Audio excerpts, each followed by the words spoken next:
Is the Orlando real estate market crashing, correcting, or none of the above? Well, in today's video, we're going to dive into the most recent Orlando real estate market report to figure it out. And that will begin right after this quick 2-second intro.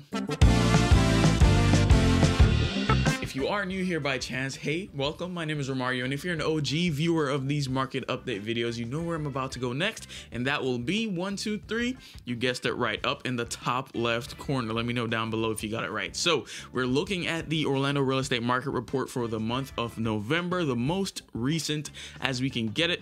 And so we're looking at inventory first, which is up month over month 1%, a slight 1%. But if you look over to the year over year stats, we are up 136.3%, which is crazy if you think about it. But in context, we're still a bit a ways away from getting to the technical definition of a balanced market, yet alone a buyer's market, which you'll see as we get kind of down the line in these numbers here. Now, I will say just kind of my opinion on what I've seen this month in terms of inventory. Like I said, it kind of translates to my opinion last month, which is we're going to see a continued rise in inventory, not because of an amount or a surplus of new listings coming onto the market, but it's really due to the fact that we're not burning through these homes as fast as we were back in 2021 when buyers were a bit more in a favorable position in terms of interest rates, not in terms of conditions. It was multiple offers, of course, but it was a lot easier to get a lower payment on a much more expensive house. And so we're not seeing that anymore. So we see a pullback in closed sales, as you'll see down the line.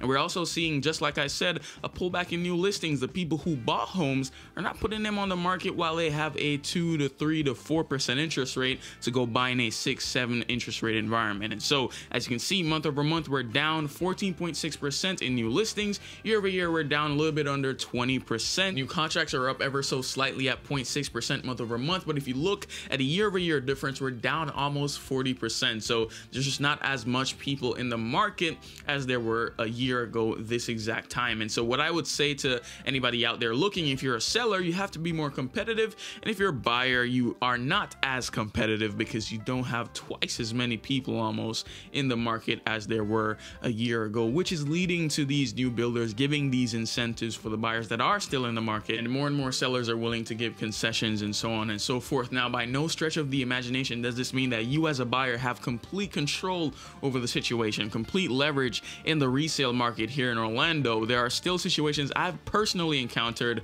between this video and the previous market update video where I was in multiple offer situations. Now, is it as common as it was before? Hell to the no, and I'm grateful for that. But you still have to really go off of a case-by-case basis. You can't really paint a broad brush, but I will say in general, which is kind of contradicting because I'm painting a broad brush, but in general, you are seeing more leverage shifting towards the buyer side, and it does translate to these numbers. And so there's definitely more opportunities out there for you compared to a year ago. Way easier for a buyer to get into a house now, and that is a very good thing. And so we're going to go down to pending sales, which is down 3.9% month over month, down over 40% year over year. Again, just not a lot of buyers in the market as there were before. And so as you go down to closed sales, this is the most dramatic number of this entire report. We're down 26.5% month over month and 45.5% year over year. Now, I will give some more context when it comes down to the holiday months, which I'll deem to be October, November, December, and January. November comes second to January actually in terms of lower closed sales. And so you'll see I'll pop up maybe 4 or 5 years for reference where you'll see October is higher than November and November is still lower than December. So December usually it picks back up, and in January we see our steepest, usually our lowest amount of closed sales for the year in Orlando over the past 20 years. And so with that context, given that we're in a holiday season, given that there's usually not a ton of buyers in the market at this time, and especially with interest rates being where they are right now, this isn't as bad of a stat as it may seem on face value. But I'll be doing these videos monthly, so next month we're gonna see if by these stats over the past 20 years the closed sales number goes up month over month. So stay tuned for that one. Make sure you hit the subscribe and the like button. Moving down to the average price, we're down 2.5% month over month, and we're up 12% year over year. Median, which is what I prefer to use, we're down 1.4% month over month, but we're up 9.1% year over year, far outpacing what some would consider normal appreciation or really pre-pandemic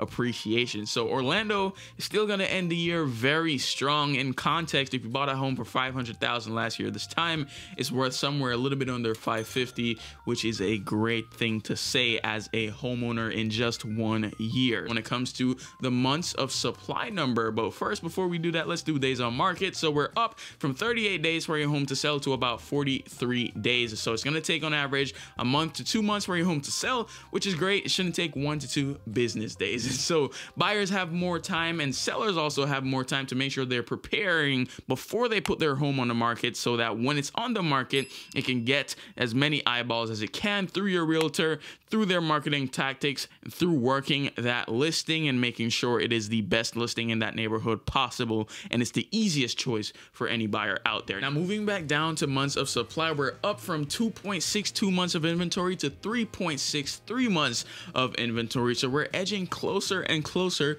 to a balanced market, which typically is between 5 and 6 months of inventory. Anything greater than that would be a buyer's market. Anything less is a seller's market. So technically, we're still in the seller's market. It's surely a dramatic increase year over year. We're up 333.7%, and that is a number that I personally welcome. I think, going back to the initial prompt, is the Orlando real estate market correcting, crashing, or none of the above? I think it's correcting back to a balanced market. It's not falling out of the sky. This year, we're going to end the year with really good appreciation, and I think going into next year, we're going to end it with normal appreciation. And so stay tuned for that. But sellers can right now sell in a reasonably good amount of time, and buyers have leverage. They have incentives. They have options, which is good all around the board. Makes things a bit more competitive, bit more balanced, which is what everybody wants at the end of the day. But let me know what you guys think in the comment section down below. If you're interested in buying or selling a home here in Orlando, I'd love to partner with you as your real estate agent. So you can email me at info@orlandowithmario.com, and I'll be happy, more than happy, to get the process started with you. Thank you so much for watching. Hope to see you in the next one. But until then, you stay safe.